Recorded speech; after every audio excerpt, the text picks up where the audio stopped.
Shalom, pemirsa yang diberkati Tuhan, bertemu kembali dalam seri pelajaran Sekolah Sabat. Namun sebelum itu, mari kita sama-sama berdoa. Bapa kami berterima kerjaan sorga, kami mengucap syukur Bapa karena Engkau masih menuntun kami, memberkati kami di sepanjang kehidupan kami Bapa. Bapa, sebentar ini kami ingin memulai pelajaran sekolah sahabat kami, kiranya Engkau menuntun kami agar kami bisa memahami setiap kata demi kata Bapa. Inilah doa kami, ampun kesalahan dosa-dosa kami, karena nama Tuhan Yesus kami berdoa, amin. Pelajaran Sekolah Sabat hari Selasa 25 Maret 2025 yang berjudul Hukum dan Kasih Karunia. Saudara-saudara, sebagaimana telah kita lihat, hukum dan kasih karunia tidak bertentangan satu sama lain. Sebaliknya, keduanya menjalankan fungsi yang berbeda-beda sesuai dengan kasih dan keadilan Allah. Perbedaan yang tajam antara hukum dan kasih karunia akan membingungkan bangsa Israel kuno yang melihat pemberian hukum oleh Allah itu sendiri sebagaimana sebuah pertunjukan besar dari kasih karunia Allah. Saudara-saudara, meskipun Allah bangsa-bangsa di sekitarnya berubah-ubah dan sama sekali tidak dapat diprediksi, membuat manusia tidak tahu apa yang diinginkan oleh Allah itu dan apa yang menyenangkan mereka. Allah dalam kitab suci dengan jelas memberi petunjuk kepada umatnya tentang apa yang menyenangkannya. Dan apa yang menyenangkannya adalah demi kebaikan seluruh umatnya, baik secara individu maupun bersama-sama. Saudara-saudara yang dikasihi Tuhan, namun hukum tidak bisa menyelamatkan kita dari dosa atau mengubah hati manusia. Karena keberdosaan bawaan kita memerlukan transplantasi hati rohani. Saudara-saudara, mari kita membuka dalam Yeremia 31 ayatnya yang ke-31 sampai yang ke-34.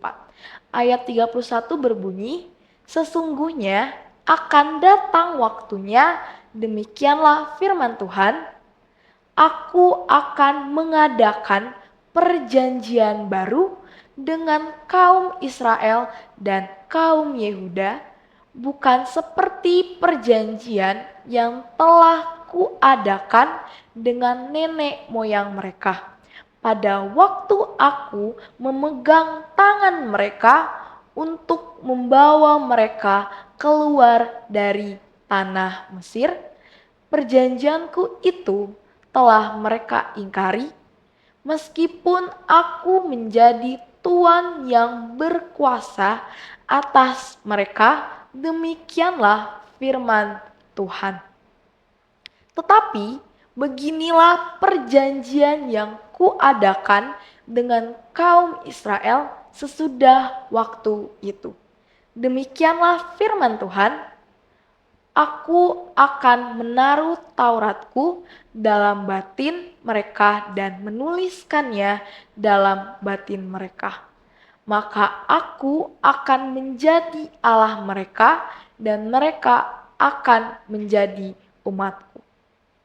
Dan tidak usah lagi orang mengajar sesamanya atau mengajar saudaranya dengan mengatakan, Kenalah Tuhan.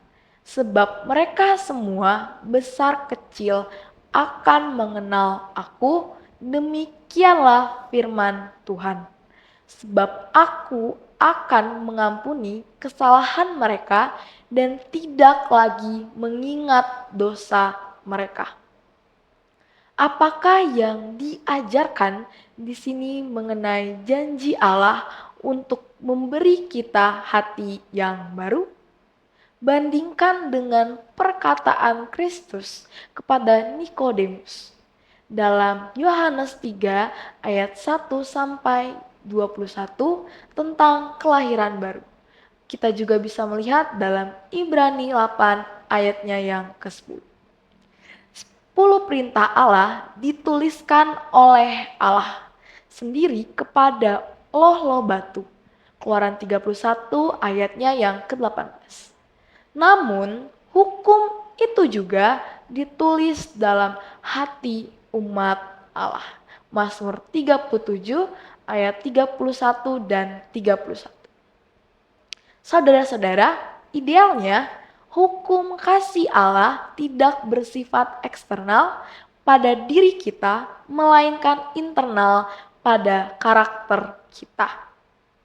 Hanya Allah yang dapat menuliskan hukumnya di dalam hati manusia, dan Dia berjanji untuk melakukannya bagi umat perjanjiannya. Kita bisa lihat dalam Ibrani 8 ayat yang ke-10. Kita tidak dapat menyelamatkan diri kita sendiri dengan menaati hukum. Sebaliknya, karena kasih karunia, kita diselamatkan melalui iman, bukan dari diri kita sendiri, tetapi sebagai pemberian Allah. Efesus 2 ayat 8. Saudara-saudara, kita tidak menaati hukum supaya diselamatkan. Kita menaati hukum karena kita sudah diselamatkan.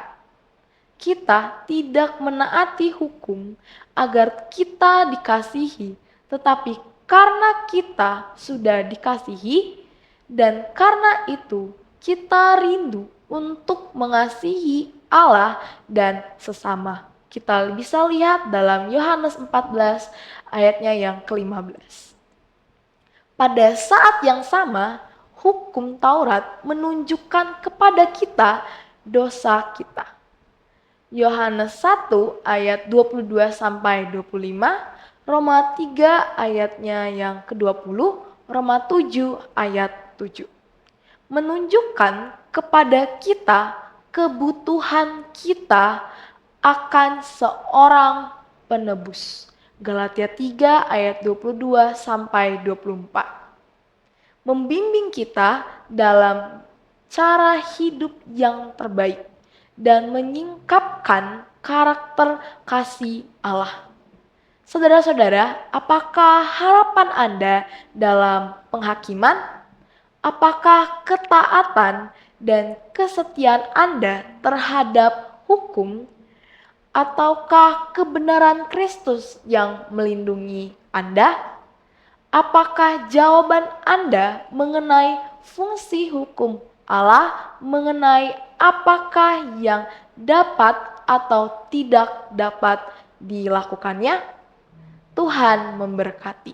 Mari kita sama-sama berdoa.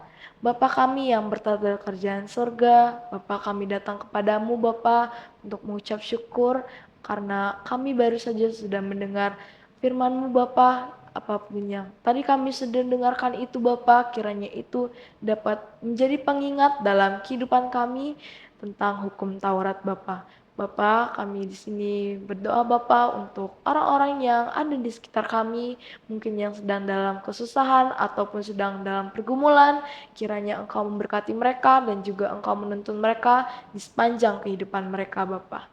Bapa, berkati juga yang mungkin sedang sakit, kiranya Engkau menyembuhkan mereka yang sakit Bapa. Inilah doa kami, ampunilah kesalahan dosa-dosa kami berdoa nama Tuhan Yesus, kami berdoa, amin.